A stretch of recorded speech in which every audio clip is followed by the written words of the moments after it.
Hey, John Crews, Bassmaster Elite Series Pro here. I've got in my hand, on my rod, a spy bait. Now, spy bait is a technique that's been around for a number of years, and it seems like that it gets popular and then it kind of dies off. It gets popular and then kind of dies off. But I tell you, it's a bait that's probably underutilized on the pro level and on the amateur level. I'm going to walk you through kind of my setup. The setup is very important. Plus, I'm going to talk to you about kind of the places that you want to fish a spy bait. Now, we're going to start off with the equipment.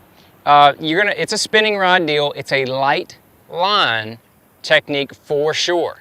And a lot of the Japanese enthusiasts, where this technique came from, they're using really light line, 4 and 5 pound test. I can't quite stomach that. I'll fish it on 6 and 7 pound Sunline Sniper. That's my preferred leader material, but you want to make sure you have a longer leader, like a 20 to 22 foot leader on that, and then I'm going to have 12 pound Sunline Sig line. It's a very sensitive line. It's very supple. I'm going to turn the boat just a little bit. It's a very supple line, so it casts that spy bait an absolute country mile. And then the part about that braid backing is that when you make those really long casts, you can get a good immediate hookup when those fish bite it. As I mentioned, it's a spinning rod technique. I actually designed a spin bait rod, spy bait rod for casting. It's a 7-foot 6-inch. 7 foot's okay. 7.3 is better, but a 7.6 is by far the best length. That longer length in a rod for the spy bait makes a huge difference when you're hooking up with the fish and when you're fighting those fish. That longer rod can really get those fish in the boat and keep them buttoned up, especially when we're talking about smallmouth. Now, a spy bait is tremendous on smallmouth. It's huge, and I think that's probably where it's the most popular, is at smallmouth, but it can catch some giant largemouth, and it is very good as well on spotted bass. So no matter what species you're targeting, you can't forget about that spy bait. Now, how are you going to fish it? Where are you going to fish it? That kind of stuff. Let me just mention, first of all, as we're talking about that stuff, the spy bait is a great way to utilize forward-facing sonar. If you have forward-facing sonar and you're seeing fish in the middle to upper part of the water column, they're not coming up and hitting topwater baits. Maybe you're pitching drop shots or something on them and they're not following those baits down. Spy bait could be a very good way to catch it. Now, I didn't mention, this is a Spro Spin John 80. This is a bait that I designed. There was flaws with the other spy baits that I was fishing, so we designed this Spin John 80. It's got a swivel on the front, blades on both ends. There is something to the blades on both ends, the vibration that gives off. It has extra drawing power. As I mentioned, you want a comparable bait to think about, all right, what am I using this similarly to? A jerkbait's probably the closest thing, but you definitely don't fish it like a jerkbait.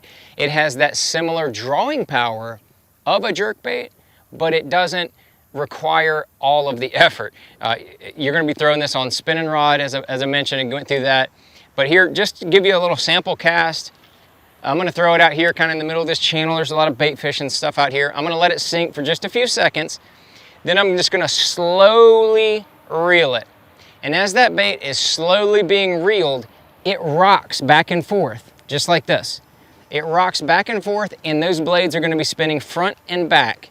And there is a lot of drawing power from a visual standpoint that spy bait has. Just absolute slow. And believe it or not, you'll have a lot of those fish come up behind it and bump it before they actually eat it. So when they bump it, don't go setting the hook, just keep reeling. If you feel them load up on it, then you can set the hook on them and just keep that rod fully loaded. But if you have those fish bump and they don't end up getting it, just stop your bait, because what it's going to do, it's going to shimmy really hard on the way down.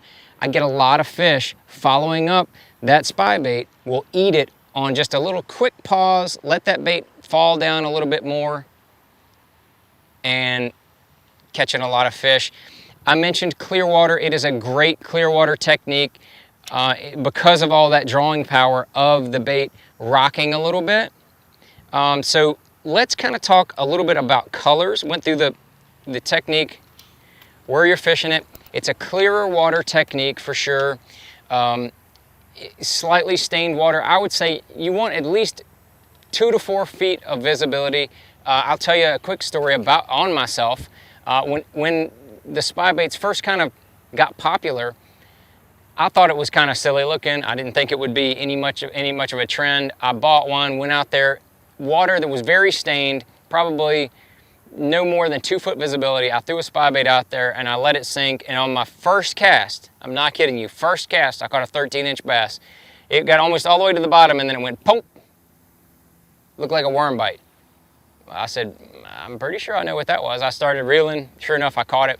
It was a 13-inch smallmouth bass, and just kind of a funny story. And ever since then, I've loved them.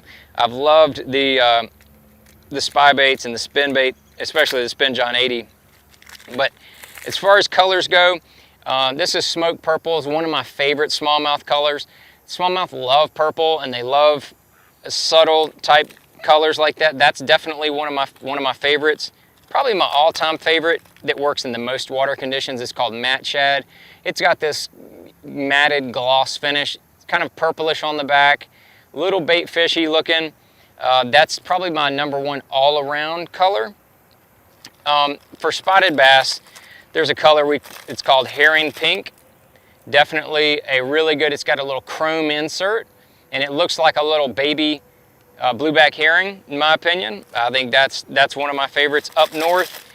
If you're fishing those lakes that have a lot of perch in them, we have a real perch, gold blades on there.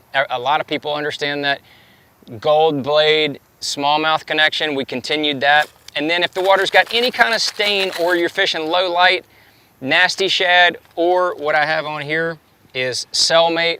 Any kind of lower light condition where you're around shad, those are kind of my go-to choices. So just anywhere you see bait fish action, any type of place that you fish a jerk bait, that's where you're going to be fishing the Spin John or any other spy bait. So hopefully that'll help you catch fish spring, summer, and fall. Don't sleep on it in the wintertime too. It's a great wintertime technique, especially for those big spotted bass down south. Spy bait, don't let it slip by you too.